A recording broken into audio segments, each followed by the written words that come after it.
What time is it? It's Packard folks at time. Hat? Check. Shirt? Check.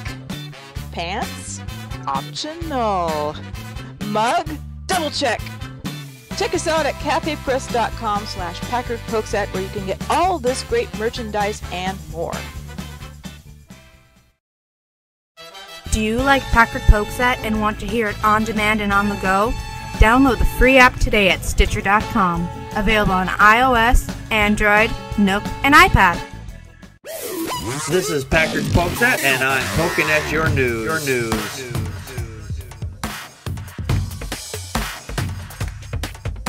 Hello, everybody. This is Packard Pokesat, the midweek show. This is season 6, episode 8. Picking a peck of pickled Packards.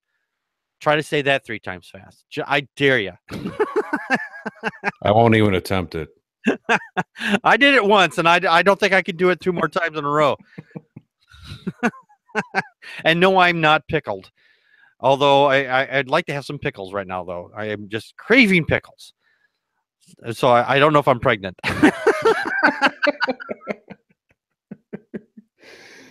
Man, if you're pregnant, then there's really something wrong with you. Yeah, well, if I'm pregnant, then I want to know who the father is. I'm just saying.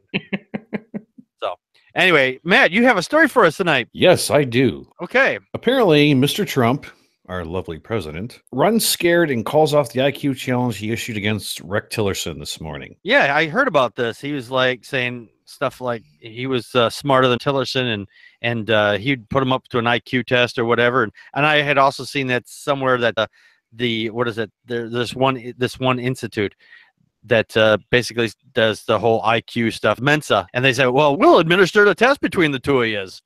And yeah. Well, anyways, apparently he stirred up some controversy this morning by challenging the Secretary of State to an IQ test to see who is smarter, implying that he is smarter than Tillerson. Trump told Forbes magazine that if Tillerson did actually call him a moron, then I guess we'll have to compare IQ tests. And I can tell you who is going to win. Yeah, no, it won't be you, Trump. Yeah. No. And besides, and he kind of said, and for what it's been reported, he didn't call him a moron. He called him a moron. Oh, really? Yeah. So wow. I'm that's the only F-bomb I'm going to drop for this episode. I'm going to try anyway. That's really weird for somebody in Congress to say that. Yeah, I know, right? I mean, just a moron is fine, but an effing moron is, Yeah. Wow. Yeah. So anyways, I guess the question was asked, did you undercut the Secretary of State this morning with the IQ comment? And then Trump paused for a second and clearly caught off guard by responding, no, I didn't undercut anybody. I don't believe in undercutting people. What? That's what it says here. I'm reading it. I don't believe it. I know. It says, do you still have confidence in Secretary Tillerson? And Trump replied, yes. And I guess there's a video clip down here, but I'm not. Yeah. All right. Hold on a second. Let's go back to this for 1 second where he says, I don't believe in undercutting people. What did you do to President Obama for the last 8 years? Oh, he's not really the president. Oh, was born in Kenya. Oh, I have proof. That's undercutting him. Yeah, I think he's undercut everybody in his path. Yeah. Oh, and let's not just forget just the recent one with Corker. I mean, the Senator Corker, I think that's his name. He was saying that, oh, Corker, he begged me to endorse him. I said, no, that's undercutting, dude. Do you not know how words work, Trump? Do you not know how they work? Oh, of course he does. He tweets them all the time. At 2 o'clock in the morning when he's sitting on the toilet. Honestly, I think some of it, because this man is so lazy, I don't think he's actually tweeting it himself. He's actually dictating it to somebody else, and they're just doing it for him. That's how lazy I think he is. Well, that's a good possibility. I wouldn't put But apparently you're right. It says here that he clearly backed off the IQ challenge. Yeah. I guess he recognizes that it was a terrible idea to even suggest something so ridiculous. Yeah. Oh, here it is. America Mensa would be happy to hold a testing session for President Trump and Secretary Tillerson, said Charles Brown, the group's communicator director. Looks like Trump would rather run scared than back up his tough talk. He's most likely all talk and no action anyway, so we can't say we are surprised he would run for the hills. And now, of course, the ABC has come out with this. They said, press secretary tells at Joan Carl that President Trump, quote unquote, made a joke when challenging Secretary of State Tillerson to an IQ test. Really? You think that was a joke? It's amazing all the stuff that they try to back themselves up on. Yeah, well, they back themselves up on nothing, pretty Yeah. much, you know? Yeah. That's the problem. There's this great graphic. It's from Family Guy where it shows, well, it's Peter Griffin. And he's like, your son has an IQ when he's at school or whatever. It says your IQ is just like right at this one point, you're a creationist, and just above that line. And it showed where Peter was. He was just above the line of being a creationist. That would actually be Trump. Yeah. Do you have another story for us tonight? Actually, I do. Okay, cool. This involves Puerto Rico and the issues that they're having right now after the hurricane that basically leveled the whole island, more or less. The headline reads, disgusting. Despite dire needs in Puerto Rico, Trump lets Jones Act waiver expire. Amid desperate calls for more supplies from the mayor of San Juan, the White House allowed the 10-day waiver it issued on September 28th for the Jones Act to expire on Monday. Yeah, this was just this last Monday. Right. And it says the 1920 shipping rule prohibits foreign ships from carrying cargo between U.S. ports, citing tariffs.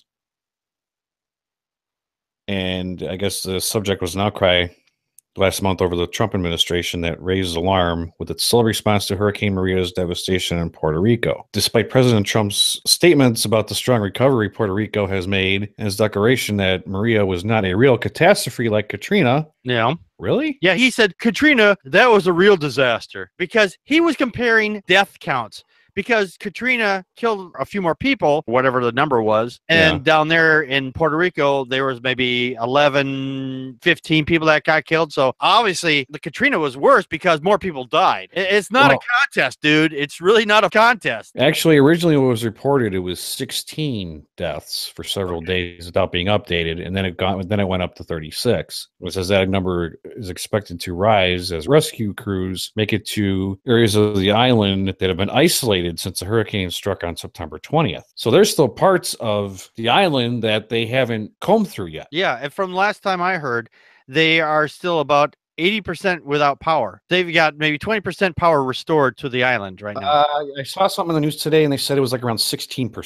16%? Yeah. Okay. It really hasn't gone up. I mean, last week, I think it was like 5%. I remember hearing something. I heard 10, and I heard about on the one of my other podcasts I listened to, they said about 20% of the island had been restored. So, and that's really sad because, these people have nothing. I mean, there's also a water issue. Mm-hmm. That's the reason why there's a lot of deaths is because of the water. They were drinking the water, and it had, I guess, the fecal matter from animals and stuff. Yep. And so that's why people were dying. They were getting this, I don't know what it was, but I was listening to another show about the very thing that animals were dying in the water. It was not just from the fecal matter; it was the dead animals. Yuck.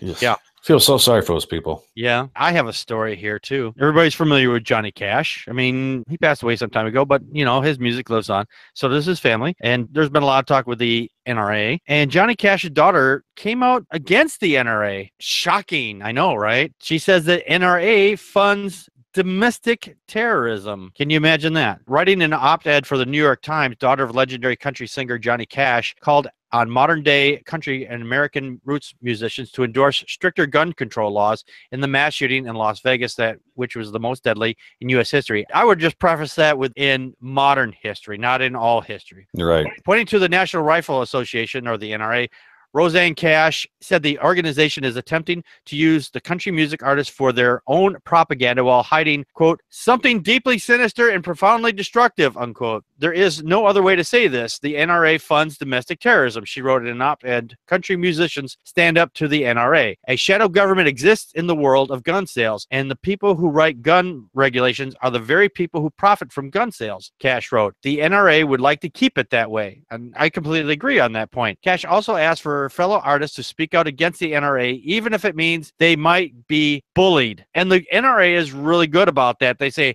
oh, well, don't listen to that singer. Don't follow that politician because they don't like guns. Oh, they don't want you to have hunting permits. They don't want you to go out and hunt. That's what their biggest ploy is. They say, oh, well, everybody must love to hunt and kill things. So let's just say that, hey, these politicians or country music singer is telling you that you can't hunt. And that is absolutely not it. They're just say we need tighter gun control laws. That's all. Right. Now, I'm sure a lot of that's going to change after what happened in Las Vegas as well. Yeah, well, A lot of people's mindset, well, that's the thing is that there were people who were down there who were getting shot at, and some people who got shot that lived. And some of those people came out and said, yeah, we still don't want gun control laws, which is really remarkably crazy. Even the artist that was down there singing, he said that he had guns on his bus, but he couldn't have made it to the bus to start shooting. And since they didn't know where the gunshots were coming from, where are you going to fire at? Really? Right. Anyway, she continues here. The stakes are too high to not disavow collusion with the NRA, she wrote. Pull apart the threads of patriotism and lax gun laws that had subtly and maliciously intertwined. They are not the same. I know you will be bullied for speaking out. This is how they operate. Not everyone will like you for taking a stand. Let it roll off your back. Some people may burn your records or ask for refunds for tickets to your concerts. Whatever. Find the strength of moral conviction,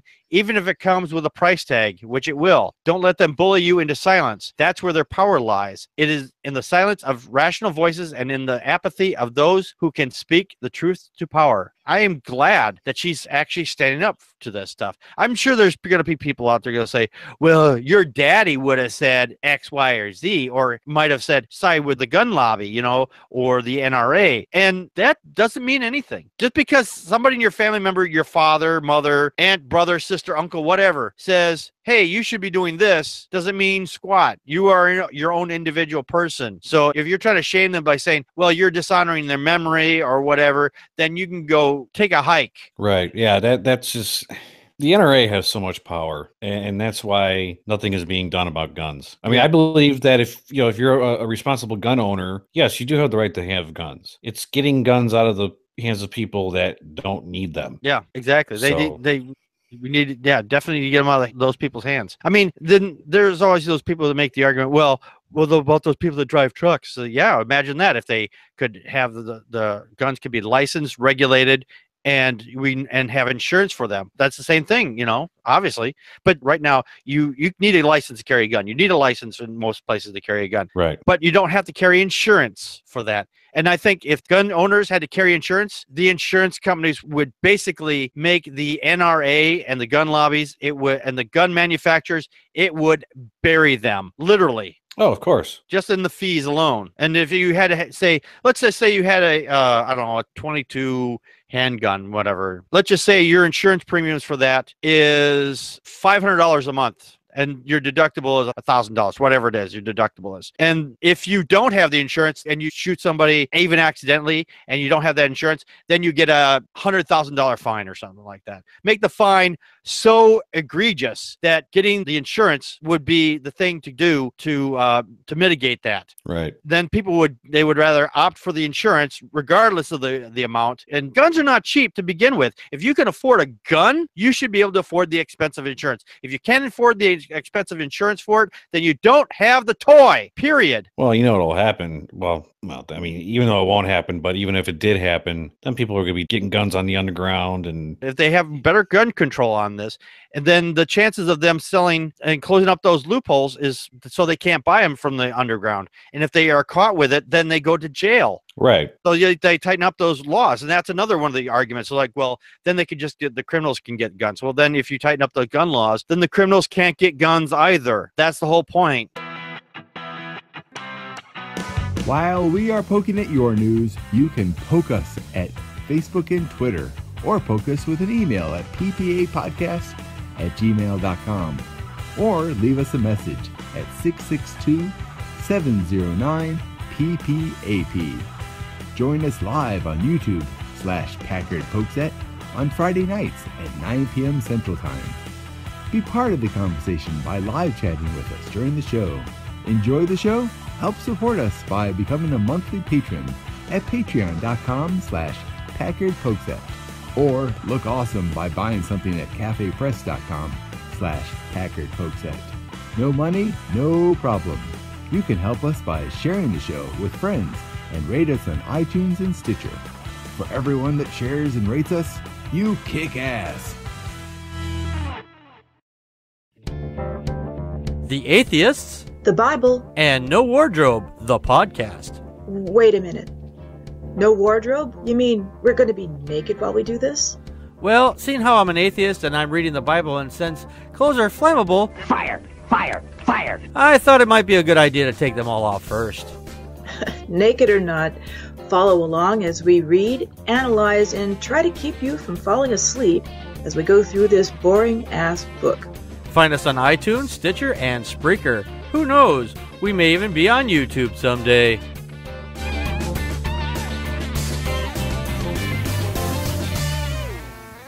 Since we're already talked about Trump, why don't we just bookend this with Trump, another Trump story here. Sure, why not? Apparently, bolstering the case for impeachment study concludes that Trump likely obstructed justice. So if you obstruct justice and you're the president, guess what? You could get impeached. A detailed analysis, substantial evidence to support claims that Trump attempted to undermine an ongoing investigation by firing former FBI Director James Comey. In a new study aimed at collecting and analyzing all the relevant facts surrounding President Trump's legal questionably conduct in office, particularly his firing of former FBI Director James Comey, 3 lawyers concluded it's likely, quote unquote, that Trump has obstructed justice and that whether he is held accountable for his actions will have significant consequences for the functioning of our democracy. We do not know if all the relevant facts and any final determination must wait further investigation, included by special counsel Robert Mueller, concludes that Brookings Institute report authored by Norm Ellison and Noah Bookbinder, the Citizens for Ethics and Responsibility in Washington, CREW, C-R-E-W, and Barry Burke of the law firm Kramer-Levin. Kramer-Levin? Sounds like a snack. Did you buy your Craven-Levin today? I mean, you know, we need it for sandwiches. Anyway, sorry. Nonetheless, the lawyers argue that the facts currently in the public record amount to substantial evidence that President Trump attempted to obstruct investigation of the Michael Flynn and Russia interference in the 26th presidential election through various actions, including the termination of James Comey. Depending on the loyalty and individual involved in an investigation, requesting that individual's help to end the investigation, then ultimately firing that person to accomplish that goal are the types of acts that frequently resulted in obstruction convictions. The analysis notes, citing the impeachment proceedings against former President Richard Nixon and Bill Clinton, as well as Judges Samuel Kent and Harry Claiborne. In all cases, the lawyers observed, Congress has considered obstruction, conspiracy, and conviction of a federal crime to be a valid reason to remove a duly elected president from office. So it's possible that Trump might actually be impeached. And I hope so, because I think he's trying to push us into war. Because the fact is that, I'm going to jump to a slightly different topic on this, that Trump told, I think it was either Tillerson or somebody else, who was trying to negotiate with North Korea. He told him, don't try to negotiate with Little Rocket Man at all. Don't negotiate. Don't try to make amends. Don't try to, smooth things out. He wants to push us to war. The guy is a psychopath. We put a psychopath in office, not you and I, obviously, because we most likely, I know I didn't vote for my. I didn't vote for him either. Oh, see, there you go. We didn't vote for him here. But I mean, the fact that he's in office is he's trying to push us to war. I really believe he's trying to push us into war. Well, of course. I mean, look at Bush. I mean, look what happened with, after 9/11, he went to war. Yeah, on fake data and fake information. Right. I mean, that's the worst part about it. Yeah. Now, to be fair, after Bush 1.0 got out of office and Bill Clinton got into office, apparently there had been some kind of threat by Iraq, or not Iraq. It was Afghanistan, wherever it was. As soon as he got into office, shortly thereafter that it came out, he had sent bombers over there to do a carpet bombing, saying, hey, even though he's our ex-president and even though we didn't like him, you can't threaten him, and we're going to, bomb the snot out of you. Right. And that's exactly what happened. So there's that. But the point is that Trump doesn't have a good reason to do that. I mean, the president being threatened by this other country, I mean, literally threatened. That was a reason to go out and, spread those bombs. In their minds, it was a good reason. It's not a good reason in my mind. I'm just clarifying here. But in this situation, all that's been going on is that Kim Jong-un has been saying stuff about Trump, calling him Dodo or something like that. There was another name. It was, I can't remember the word off the top of my head, but he was calling him a name and Trump was calling him names. And this is like two grade schoolers back and forth right now. And Trump wants to go to war because someone called him a name. That's not a good reason to go to a war. Well, if Rex Tillerson called him a moron, what's that? Well, then I guess he has to bomb Rex Tillerson. I guess, or fight him or something. Get into a boxing ring, maybe. Yeah. I'd pay for that. Actually, I'd rather pay to see the IQ test, to be honest. Yeah, and it could be moderated by Anderson Cooper or something. Trump would go, fake news. No, that's totally wrong. The answer is this, Trump. No, that's totally wrong. That's fake news. Totally fake news. Oh God.